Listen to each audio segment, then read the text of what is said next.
All right, whenever you guys are ready, I'm gonna shut up and have Tana start this thing off.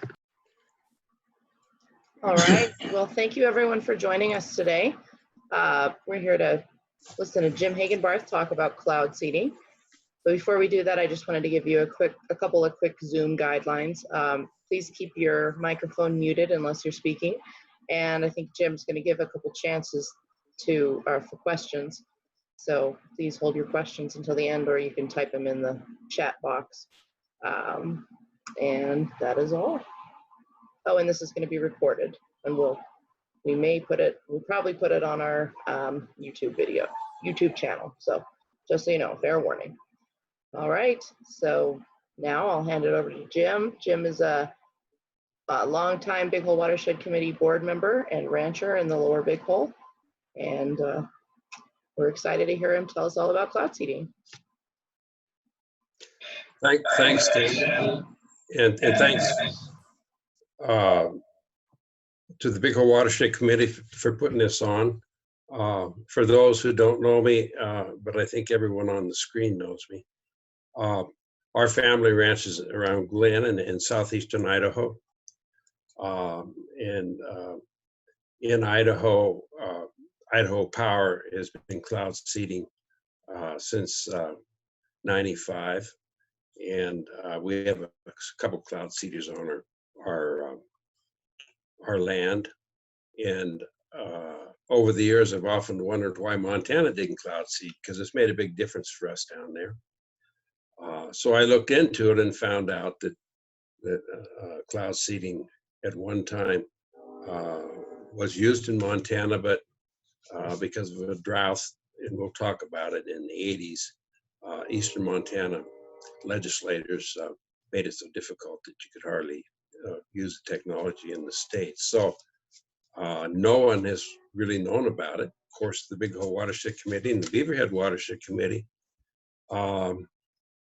several years ago put on a seminar in Dillon, and 2 Idaho Power people came and talked about it.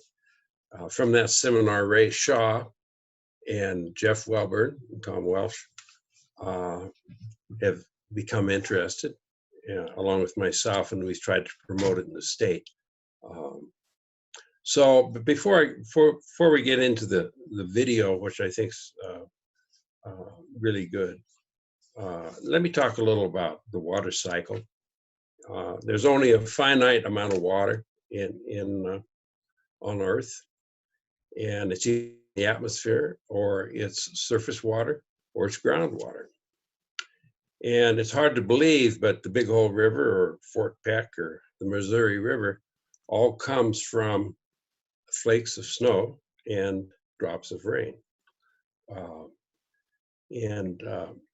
How we manage this water from the sky all the way to the sea determines on how much beneficial use we get from it. So other than the graciousness of Mother Nature, we can do a lot for ourselves by doing a good job of managing it. One of the problems with surface water is you have losses from evapotranspiration, and that's huge. Also, we can do a better job by enhancing the efficiency that we use the water and use conservation. Surface and groundwater storage is huge. Probably groundwater storage down the road may be more important than surface water storage. It certainly is in the state of Idaho. And we can, continue to learn how to repeat use of water, especially on the flood irrigation system, where you turn it out, put it across the land, catch it, turn it back out again. But the only additional water that really is available in the landscape and on Earth is that we can capture from the clouds, more precipitation. And probably the greatest benefit that we can get is by managing our watersheds vegetatively, managing the trees and in the vegetation up there to provide more water yield. Over the years, with the 1900 fires, we put out every fire that came. And then in the 1970s and with the Endangered Species Act, the environmental community has often used species such as the grizzly or the lynx or the sage grouse and the habitat that they think those species needs to thwart the management by the agencies of the watersheds that we have. And that's had a huge impact. For instance, down in the Centennials in Idaho, Charles Kay from Utah State did a study for the sheep station, and there's 100% more trees in 1995 compared to 1900. And that's huge. And let me tell you why. We have a spring named Wilson Springs on one of our BLM allotments. It has a 650-acre watershed. And I've treated that watershed twice in my life. Probably won't have to treat it again because you only have to treat it every 20 years. But that spring gets down to a gallon a minute. And when you treat that watershed, either with herbicides, and the watershed is like chokecherries, snowberries, sagebrush, a few conifers, you increase in 1 year the flow of that spring to 15 gallons a minute. So if you do the math, that's 11,500 gallons per acre that you generate, or that's 22 acre-feet per section. That's huge when you're talking about water volume and talking about the millions and millions of acres of watershed that we have in the West that's not in very good condition because of past management. So truly that is the managing that watershed will get us more water than anything else. But let's talk a little about the water that's flying over our heads that we aren't recognizing in Montana. And there's a video put on by CNN Business in regards to the cloud seeding. So Tana, start that up if you would, please.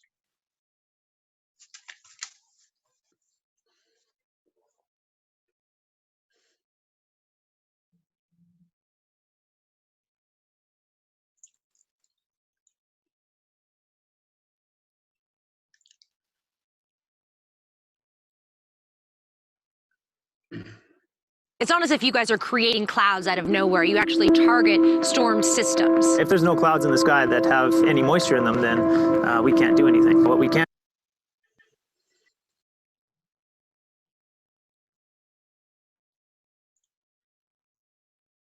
It's not as if you guys are creating clouds out of nowhere. You actually target storm systems. If there's no clouds in the sky that have any moisture in them, then we can't do anything. What we can do is tap into what's there and assist Mother Nature. Kind of like a steroid kick for the clouds or something. Exactly.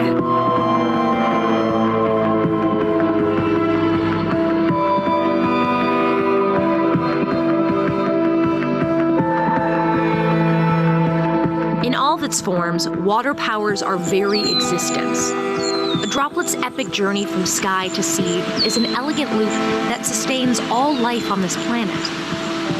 But today, about 1 billion people are living in water-scarce areas. In the United States, there's California, where in one single year, a historic drought cost the state over 10,000 jobs and nearly $2 billion in lost revenue.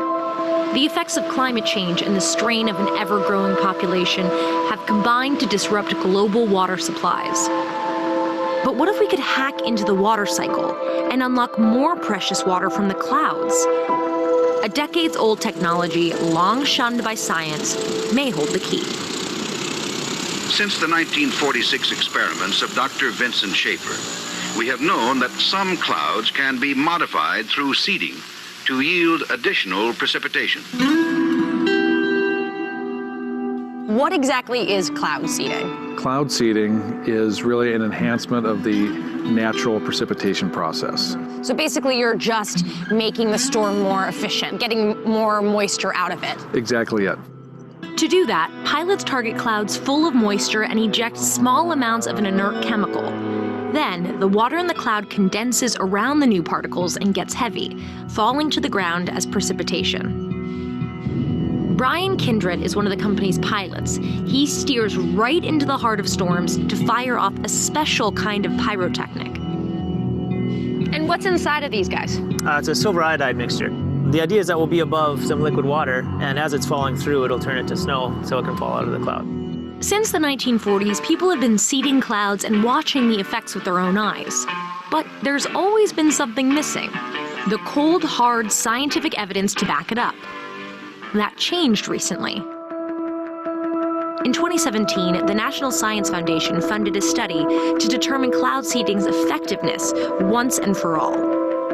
Weather Modification International provided the planes. A team of scientists set out into the Idaho mountains with Doppler radars and state-of-the-art weather stations to record what happens on the ground when planes above are cloud seeding.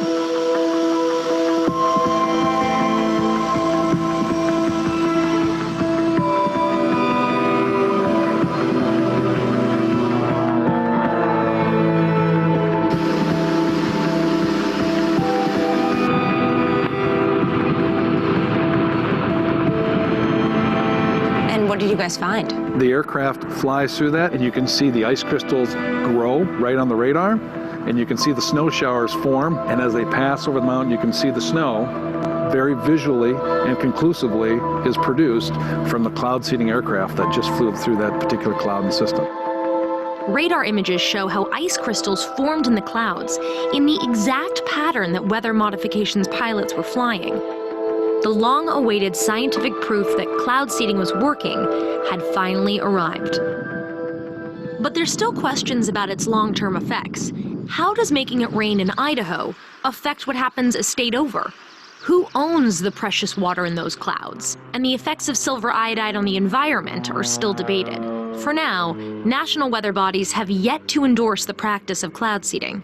I think that people get a little anxious when they hear about people sort of playing the weather god, which in a way you guys are kind of doing here. We're not really playing God. I think that's really overstating what we're doing. Human activity affects the weather all of the time. We're being very specific and targeted and environmentally friendly in what we're doing to enhance the natural precipitation, enhance the natural process. It turns out that some companies will pay millions to enhance the weather. Companies like Idaho Power. The company serves more than 500,000 customers with a network that includes 17 hydroelectric power plants. To them, water is money. Let's do this. Idaho Power has invested over $3 million in a cloud seeding program to increase the snowpack at the state's highest peaks. Why is it so essential to increase the snowpack up here? Because we're on the front end and the top end of the food chain for water. So that's what feeds our streams and rivers and feeds our hydro system later in the summer and fall. And that's really when we need that extra energy. How much precipitation are we talking about in regards to the increase in snowpack as a result of these systems? We're seeing generally in that 8 to 15% increase. How many homes can that power? Like, what are you getting out of that? On average, that's in excess of 60,000 homes. According to Idaho Power, last year's cloud seeding program has provided a 300% return. That's $9 million worth of water that otherwise might have never fallen on these mountaintops.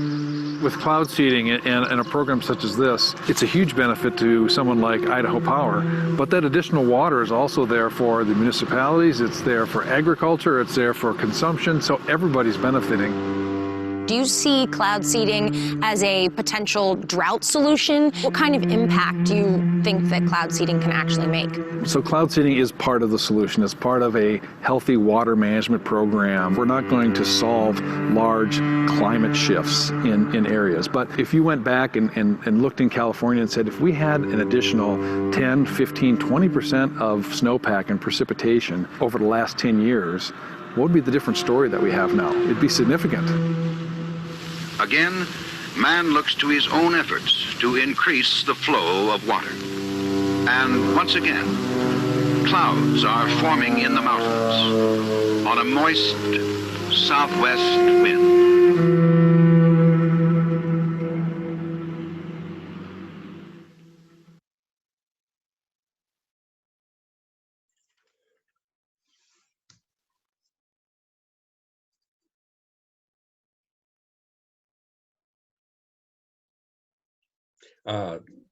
Tana, you're working on the PowerPoint. There we go. First of all, the study that they're doing has been published in 2020, and it's available. Sean Parkinson, one of the people on the video, was one of the Idaho Power individuals that put on the seminar in Dillon. So let's talk a little about cloud. That's the definition of cloud seeding. It's safe. It's scientifically tested and proven. It's a proven set of technologies. And over the last, since 2000, there's been an awful lot of work done.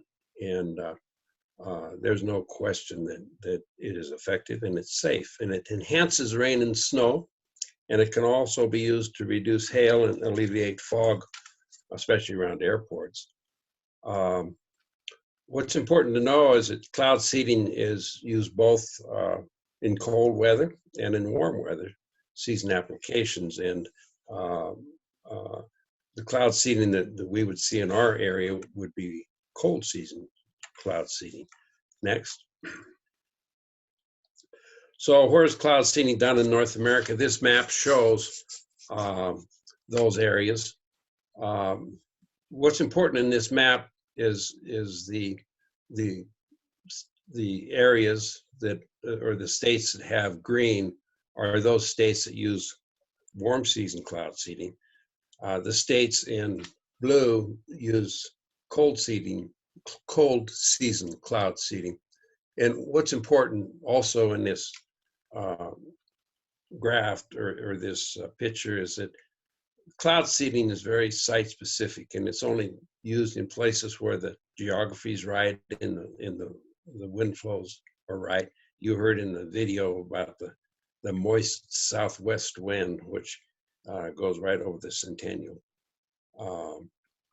And so it's important to know that you know, the whole state isn't going to be all blue or all green. It's very site specific, but those areas can generate a lot of moisture. Okay.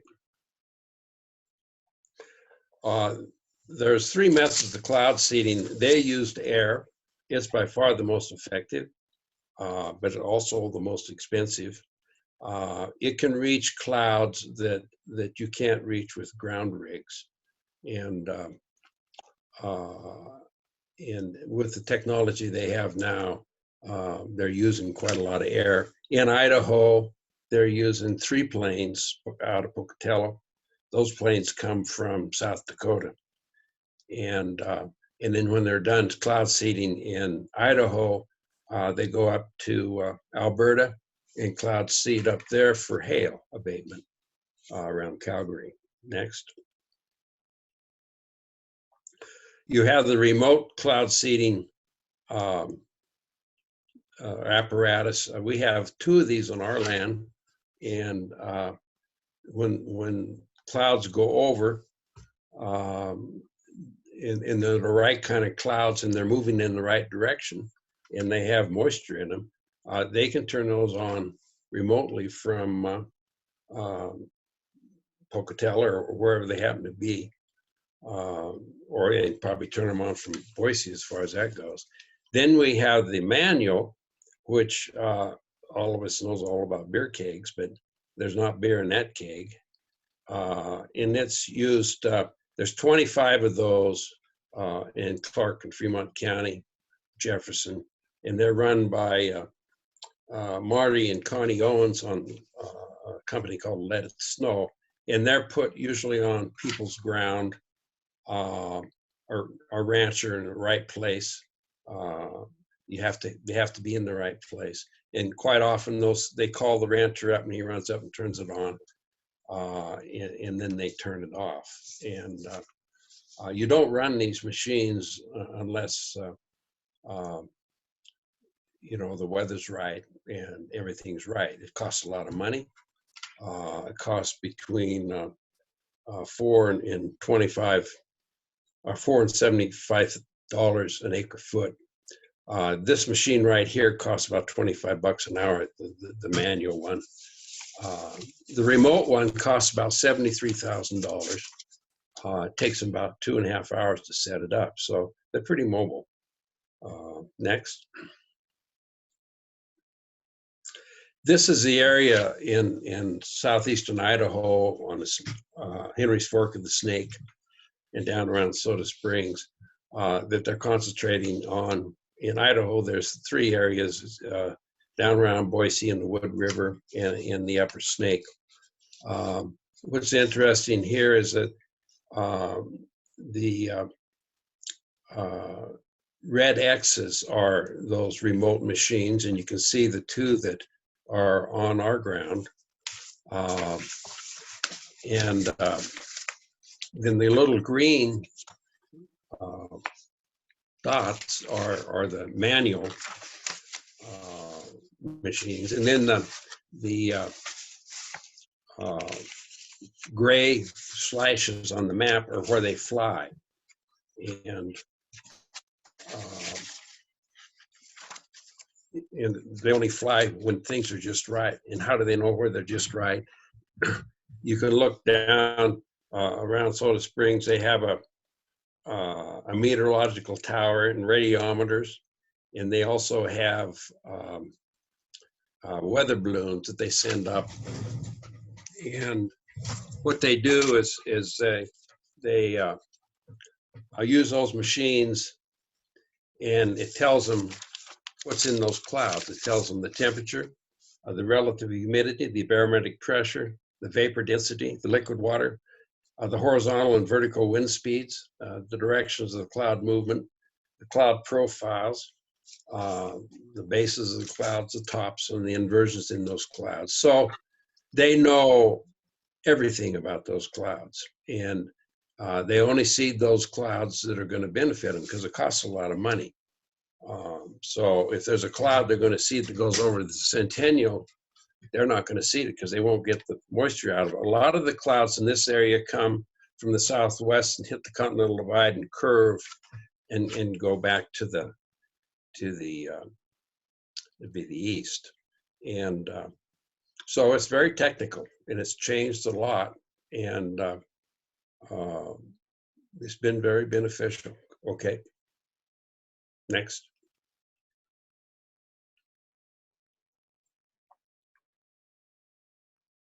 Okay, in the Upper Snake, they mentioned Idaho Power is one of the big cloud seeders up there, but they collaborate with the High Country RC&D, who has 52 sponsors. But the cloud seeding in the Upper Snake generates about 125,000 acres of acre feet of water down at Milner Dam. That's 220 miles down the road, and everyone gets a shot at that water. Idaho Power doesn't own it. They're just generating the water and generating the snowpack, and that water's worth $2.5 million to Idaho Power. You know, and in the video it said that they generated 300% return on their investments. So it's the real deal. Next. This shows another map of the states that are doing cloud seeding. those states that are green are funded at the state and the local levels, and those states that are in blue are funded just at the local level. My video's cut off a little, Tana. I got a sheet here. You might note that Canada, 20 insurance companies, 20 of Canada's, Alberta's top insurance companies pay $3 million a year to use warm season cloud seeding to abate hail around Calgary. You know, if those companies are going to put that kind of money up, it certainly must work. Next.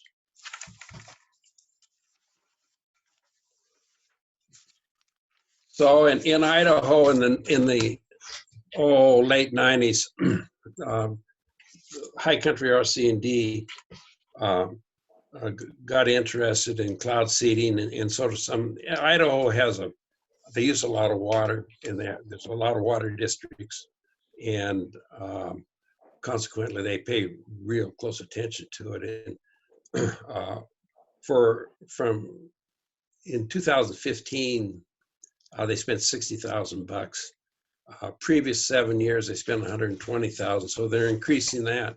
And last year, Did you touch a button on it? last year they spent $120,000. Now we're talking about 52 sponsors that are working with the RC&D. This is outside of Idaho Power. And but Idaho Power He said, does a major in-kind support along with the Idaho Department of Water Resources. It actually opened a job in the Idaho Department of Water Resources to help manage cloud seeding in the state of Idaho. So the next slide will show you some of the diverse interests that are sponsored by the RC&D.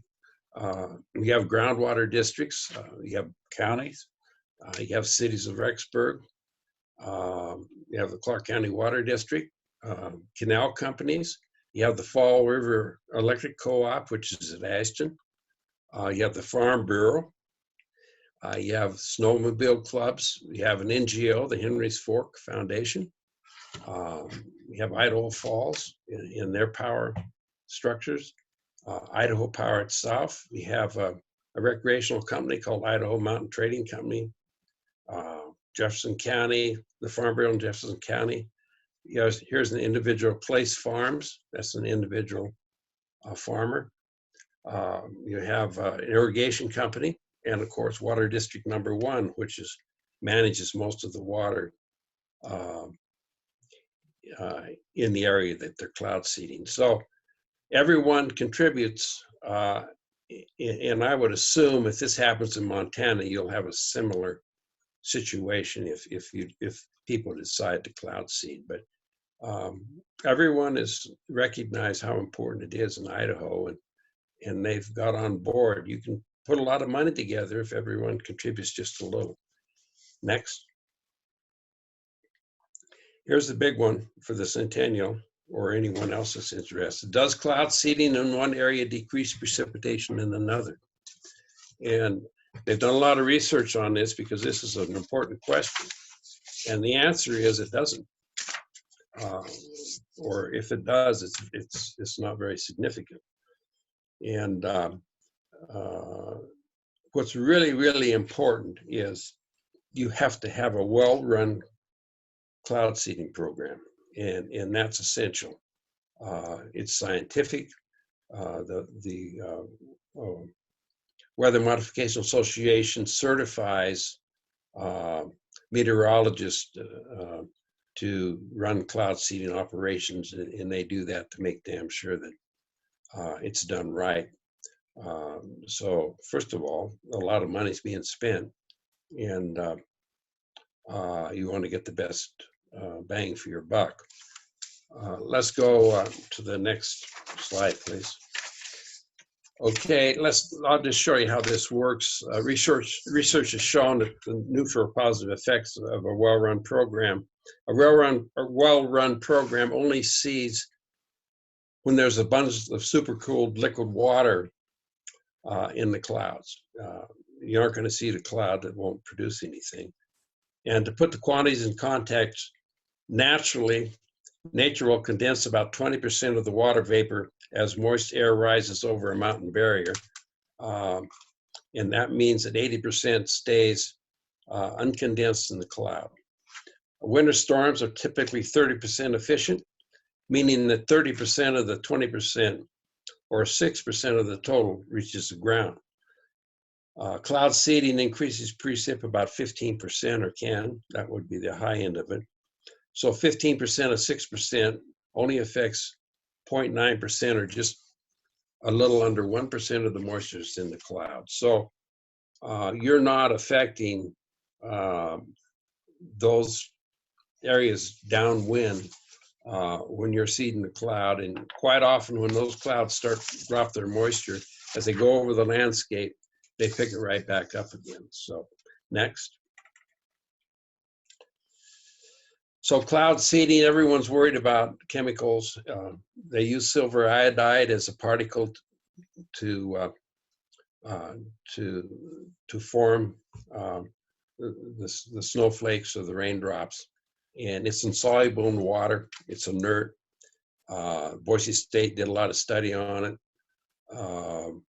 And when I was introducing this to the WIPIC committee, one of the Senator Konar works for the DEQ, and she was really drilling me. And so I sent her all the studies, and she flipped right around. She said, there just isn't a harmful effect from silver iodide because it's so insoluble.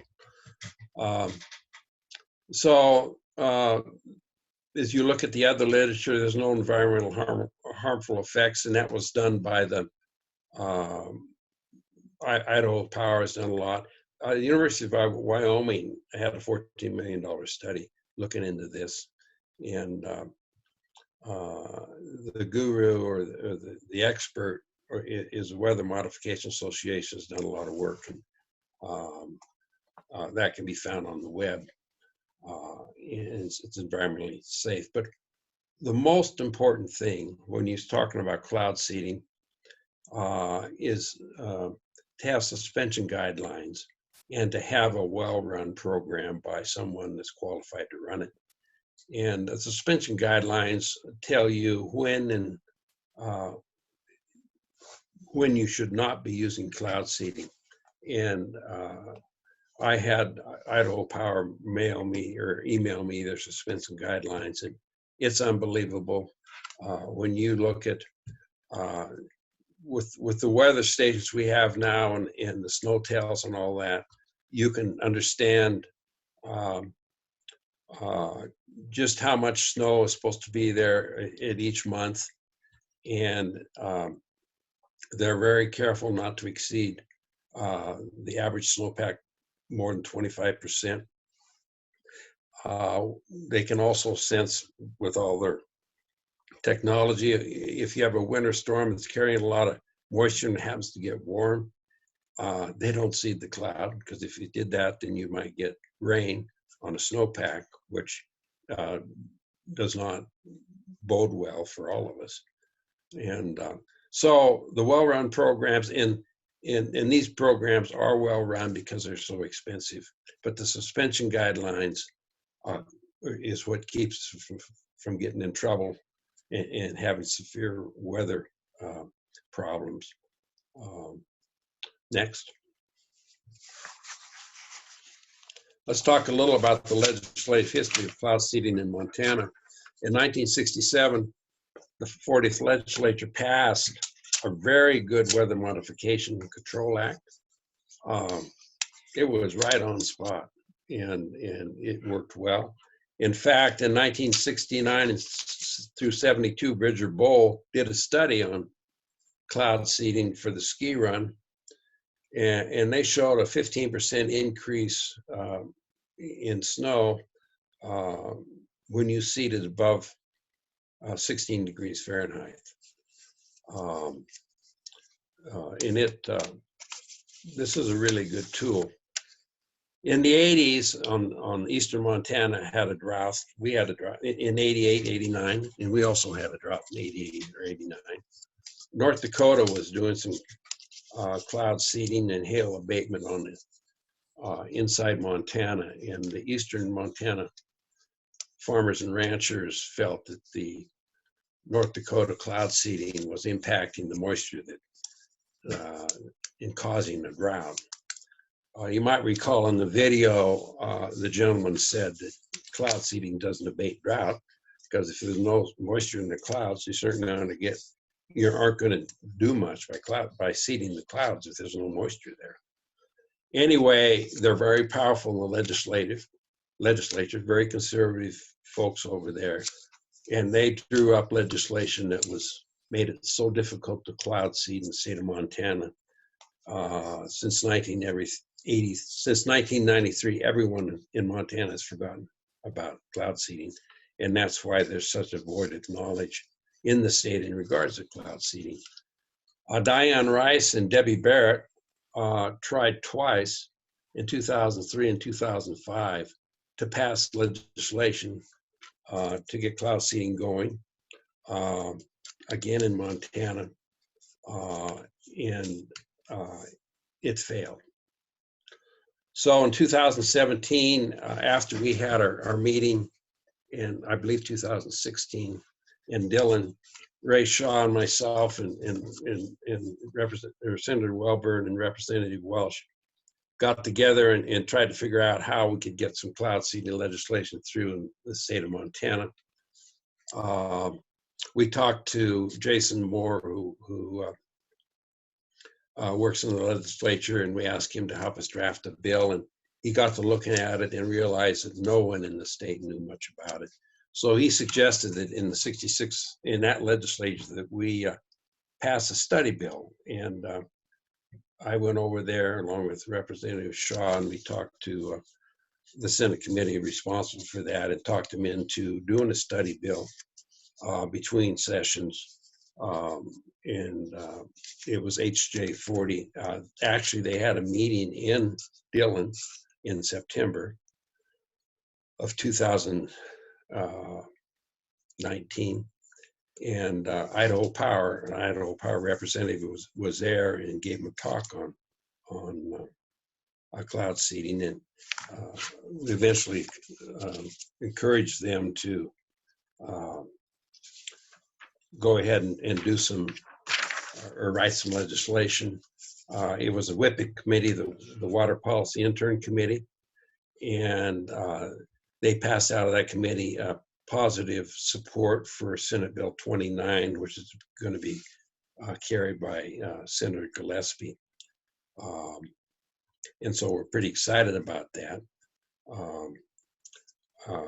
I've been lobbying the stock growers. They support it. I've lobbied the Farm Bureau for 2 years in a row, gave them some webinars and went to some of their meetings, but I could convince the stock growers to support it, but I failed in convincing the people in the eastern part of the state on the Farm Bureau to support cloud seeding. So that's going to make it our job pretty tough to pass this legislation.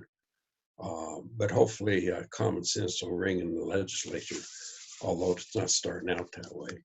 Next. So this is why the 1973 legislation, Senate Bill 72, was so detrimental to cloud seeding. They required a full environmental impact statement.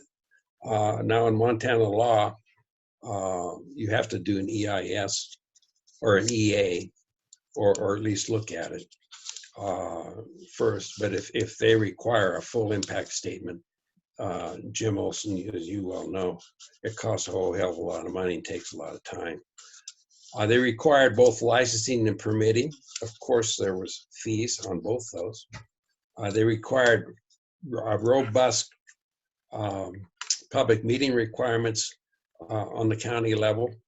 And we would just as soon as keep this in a bigger area.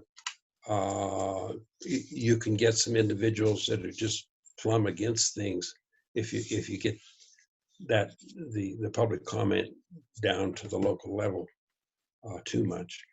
The bonding and insurance, they wanted $10 million for every permit, which is unreasonable.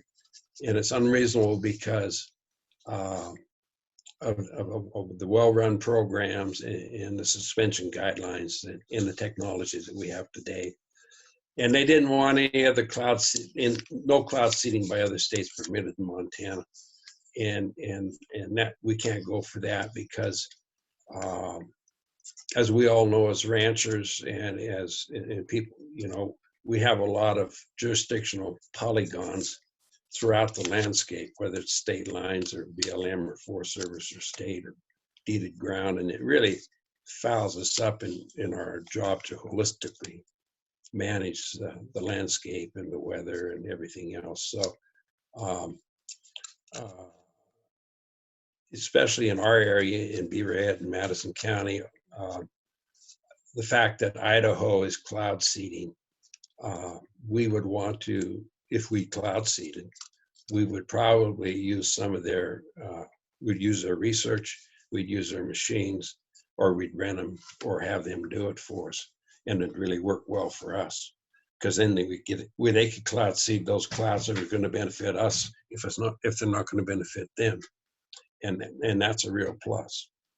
And then they wanted a permit fee of 1% of the project cost. And if you have a program such as cloud seeding that generates moisture and precipitation and water for everyone in the state of Montana, why in the hell do you want to charge them 1% for the project cost when they don't bear any of the cost of the project? Next. So what do we got to do in Montana? We've got to educate the legislators. There's only about 15 of them that are educated right now, and we're coming to the session. The state agencies, the DNRC, has really backed us. They've come up with some great ideas how to make this legislation work better. We got to educate the potential users. No one knows about it. You just don't turn a switch and do this. It's quite a process to figure out where cloud seeding will work. Now we've developed the legislation, and now we got to pass it. And then we got to encourage potential users group to seek out weather modification experts to see where this technology could be used in the state of Montana. And some of those groups are like the North American Weather Modification Council. They put on a seminar in Bozeman in March of 2019, which some folks went to, and they had experts from all the states in the West there, and they put on quite a show, and we learned an awful lot about it. The Weather Modification Association, if you want to learn about weather in cloud seeding, just Google them. Idaho Power, they send their experts up. They're really excited about Montana looking into this. And the American Society of Civil Engineers has a model that you can use to help you determine whether or not weather modification can be used in a certain area. You know, they look at the winds, and they look at the clouds, and they look at the mountains. Usually those clouds have to go up to drop their moisture. So there's a lot of resources out there that groups can use to understand whether or not cloud seeding will work in their area. Next. So what's there to gain from Montana? If we can increase the precipitation in the snowpack, in our snowpacks, 8 to 15% by using weather modification, that's huge. Since Montana hasn't contributed a dime to anything, you've got 30 years of research that costs a whole lot of money that we can utilize at no expense. The resources in the last slide are available to help us identify the potential site applications, and that's huge. And they're willing to, the templates are already made, and they're willing to help us. I talked about the opportunities to collaborate with neighboring states, especially those of us in Western Montana and Idaho, since Idaho Power is all geared up and has the machinery and has the technology and has the weather stations that tell us what the clouds are like. But we have to get over stopping things because it's on the other side of a jurisdictional invisible boundary. You know, the value of water down the road is going to be unbelievable. And I don't know with this as small a population as Montana has, and the fact that a lot of the water comes off federal land. I really don't know how well we'll be able to keep the water in the state, but it's important to increase the yield of our watersheds, and weather modification and cloud seeding can certainly do that. And those areas that often have rain, often have hail, and we've had some hailstorms in Dillon, but they're not repeated. But they are up in Calgary. The potential to mitigate property and crop damage by hail is huge if you have an area that has a tendency to do that. It's a whole different deal. You have to have the technology and the machines set up to understand, and you have to have the airplanes on the ground, and they have to be ready to go, because when those hailstorms build, you got to get right up in the hailstorm and get to work, and it's very time sensitive. And what the seeding of the hailstorms does is soften that hail. Sometimes and it drops before it gets to the city, where it's going to cause a lot of problems.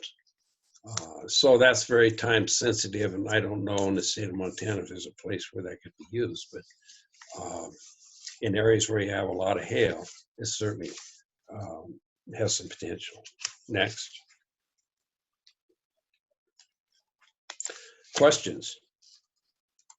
That's about all I have. I might mention that Vail, the ski run at Vail, I had a $300,000 a year cloud seeding program, and because of COVID, they've dropped it in the cities, and the farmers around that gets moisture or gets water from that watershed are pretty disturbed, because they're going to miss out on some water that they would have normally got from the cloud seeding program at Vail, which is paid by Vail. So they were kind of riding the gravy train, and Vail's not going to cloud seed, so that's going to hurt them. So, and they understand the value of cloud seed.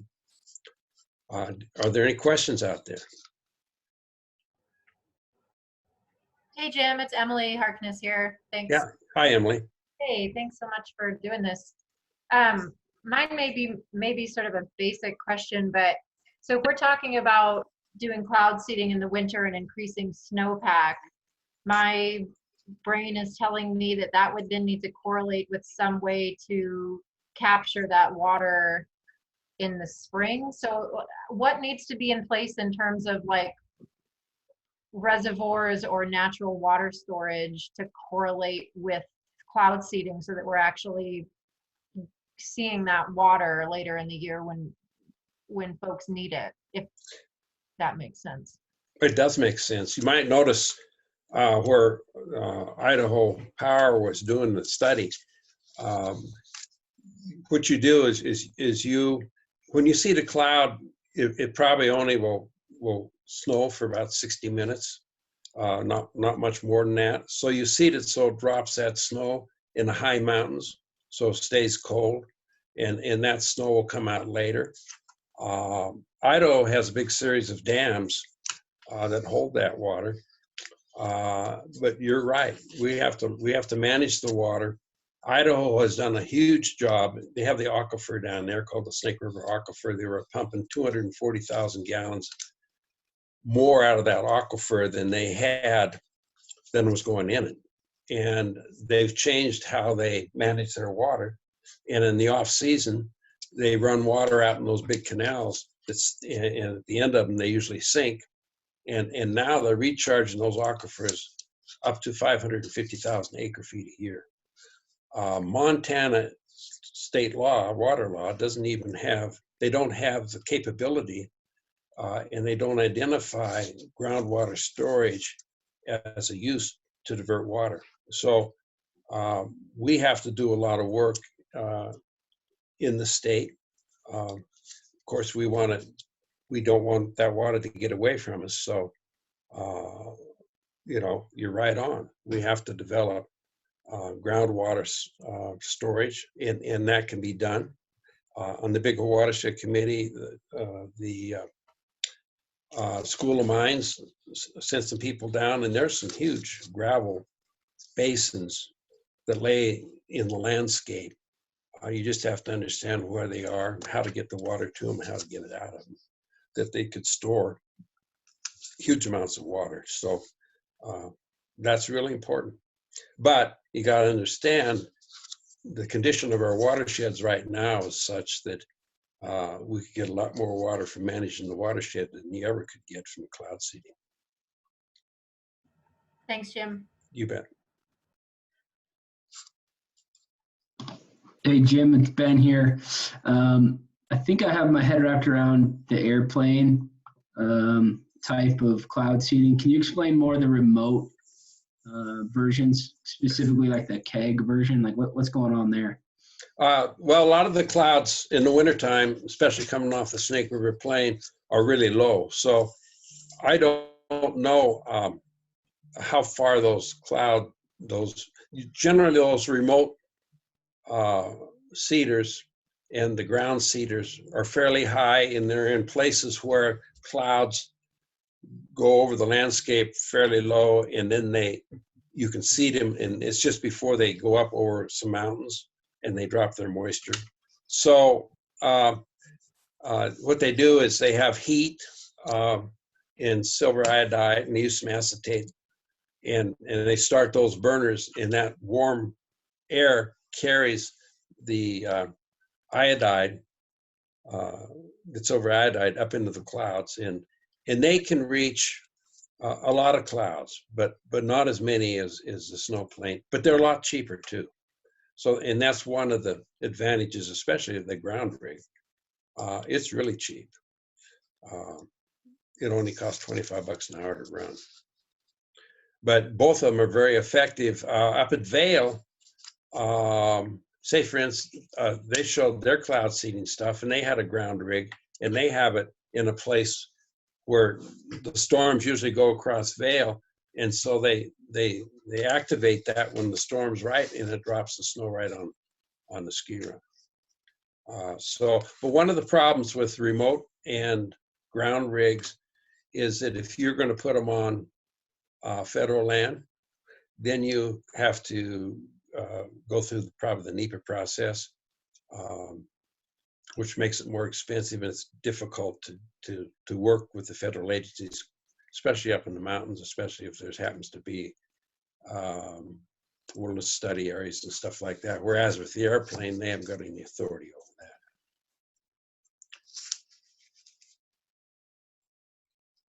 that. Answer your question?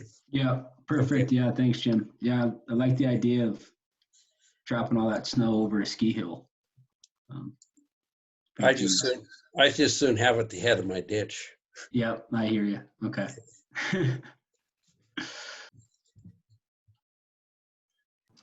Anything else? I certainly appreciate the folks on here. I've read your names to show some interest in new technology. It's not new, but it's new to Montana, and I think this could really make a big difference down the road in site-specific areas. The people in Eastern Montana give me a lot of guff. Says, this is just for you out here, and I say, well, the Missouri and the Yellowstone go right through the middle of Eastern Montana, and you have all those dams, like Emily was talking about, and you'll get some advantage from us doing this in the western part of the state. Just to ask, I think.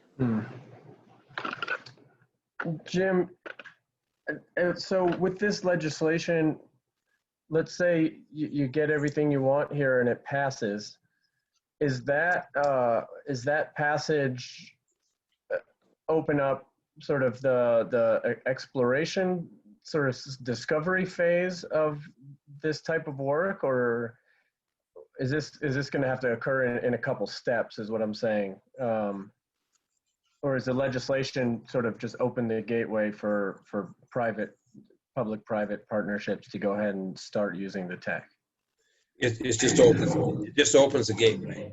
Okay. And then it's going to take. I doubt if I'll ever see it being used in the state, because it takes quite a while. You know, if we have RC&Ds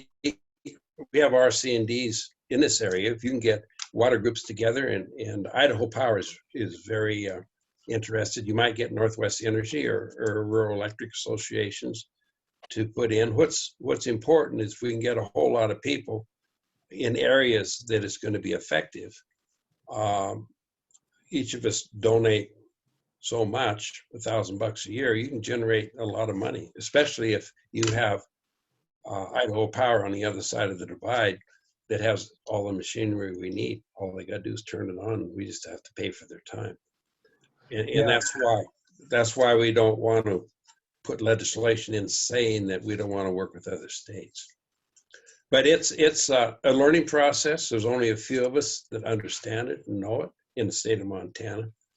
And we're going to have to convince, hopefully you can get the DNRC to sponsor a pilot program, possibly, maybe over a ski run, or maybe in a place where Jim Olson needs more water.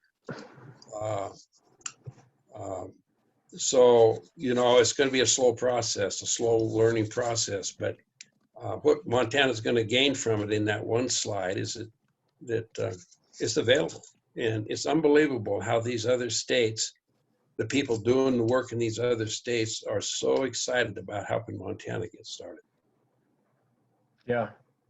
It makes me wonder in the steps of the process, of sort of, it sounds like it wouldn't take too much to identify the places in Montana that might be ideal for it. Has any kind of study to that effect been done? No, because there's no viability in snow and weather modification in the state. It'll take some money, but there's some templates out there. It'll take a while for it to go, but you know, it's questionable whether, you know, the way everything's going in Helena, it's questionable whether we can get the legislation passed. Yeah. That's the first thing, and once we get it passed, then we can go about trying to decide if we want to use it. But it costs money, and it's not a government program. It's usually done by private entities. Yeah. So. Yeah, it may be a public-private sort of partnership to get it off the ground, and thinking there's also groups represented on the call here that could lend their voices in the session. If you just kind of let us know how it's going and where you need folks chiming in, we can get the word out. Right. Well, we'll have to convince the Eastern Montana people to allow us to help them in the western part of the state. Yeah. Okay. The Senate Ag Committee is pretty friendly, but the Senate Natural Resources Committee is where this is going to be introduced, and Senator Welburn is chairman of that committee. The House Natural Resource Committee is very, very conservative, so that's where we'll run into problems. Jim, I've got a question. Sure. Would you explain the mechanics on how, you know, if you seed the clouds in Idaho, how it comes up over the, say, the Centennial Mountains into Montana without dropping it in Idaho? It depends on, if you recall, Alan, when I was talking about all the instrumentation they have in Idaho, they know everything about those clouds. And when Idaho Power seeds those clouds and turns on those seeders, those clouds are usually running parallel to the Continental Divide. And a lot of the weather that comes that way does that. But there's a lot of storms that go right over the divide. And using airplanes especially, they know exactly when they can seed those clouds so that they'll drop their moisture on the other side of the divide. So you pretty much have to use an airplane to be in the right location. Not necessarily. We have two of the remote seeders in our ground, and they're within 7 to 8 miles of the border. And so if those clouds are going strong right over the Continental Divide, you could use those remote seeders to seed those clouds, and they'll snow up to 60. They'll drop moisture up to 60 minutes after you seed them. So those clouds are usually running fast enough that they'll get over that divide before they quit dropping their moisture. It's the science is there, Alan. We just have to learn.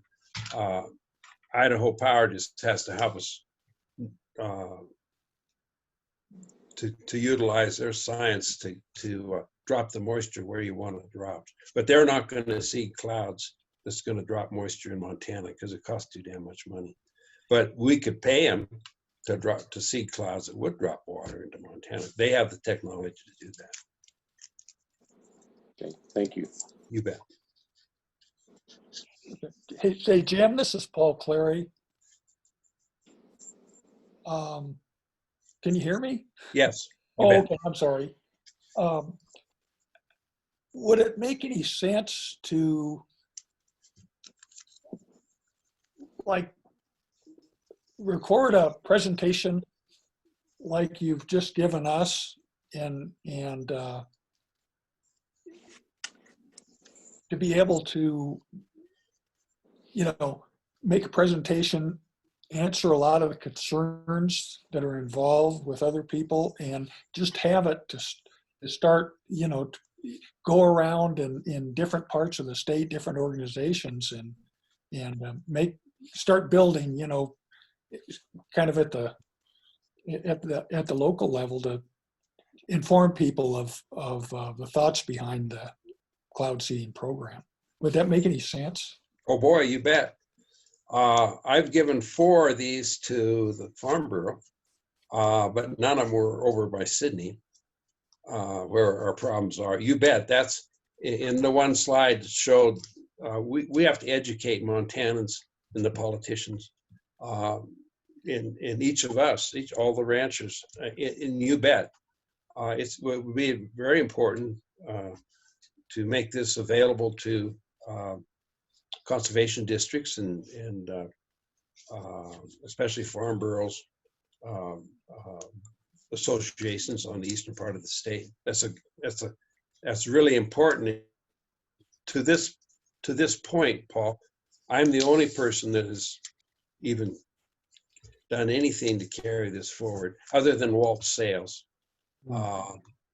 who's worked with the REA on it. But not many people know about this, and until we get the knowledge spread, it's going to be very difficult to pass any legislation.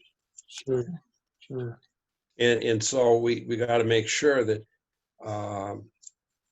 that if we don't prevail in this legislature, that we don't quit. And I think your idea is great.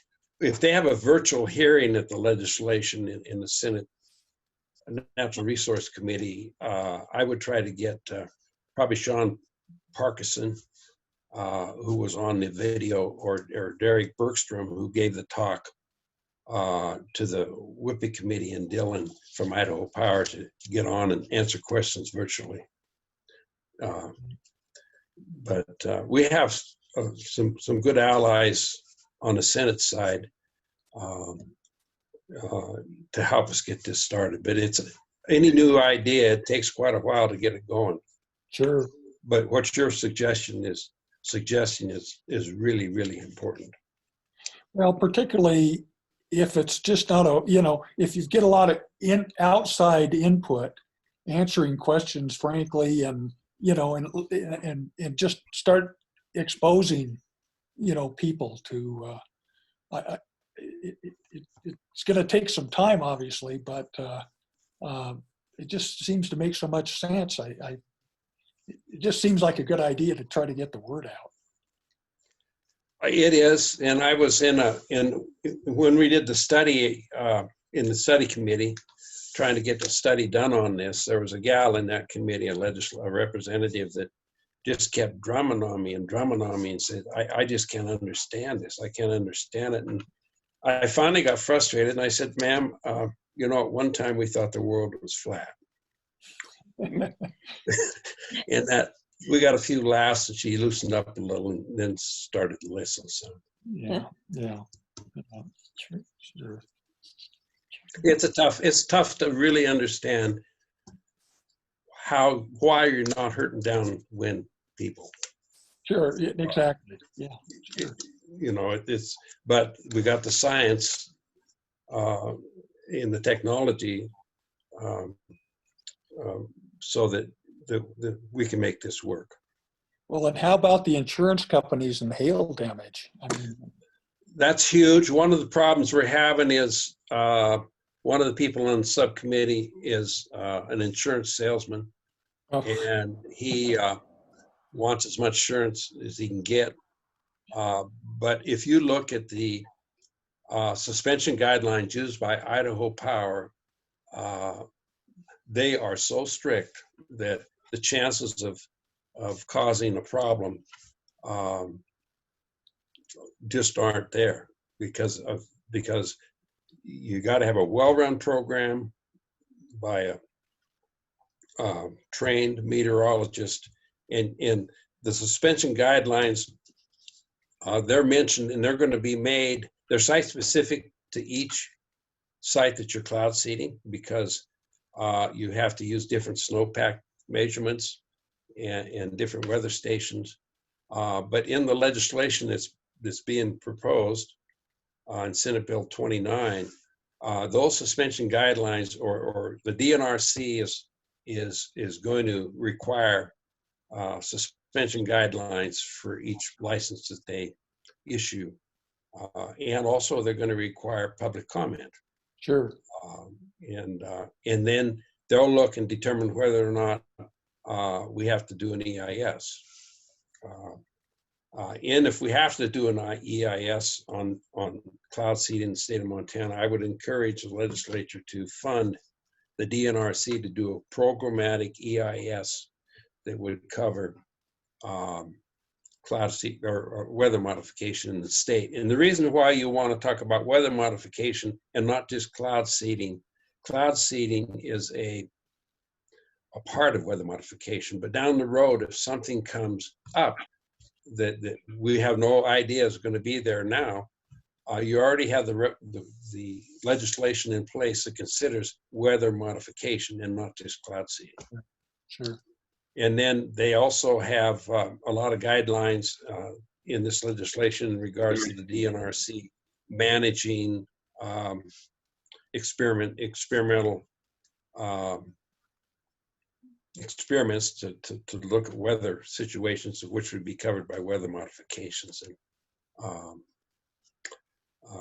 so anyway, hopefully that answered your question, Paul. That's great. Yeah, no, thank you, Jim. You bet.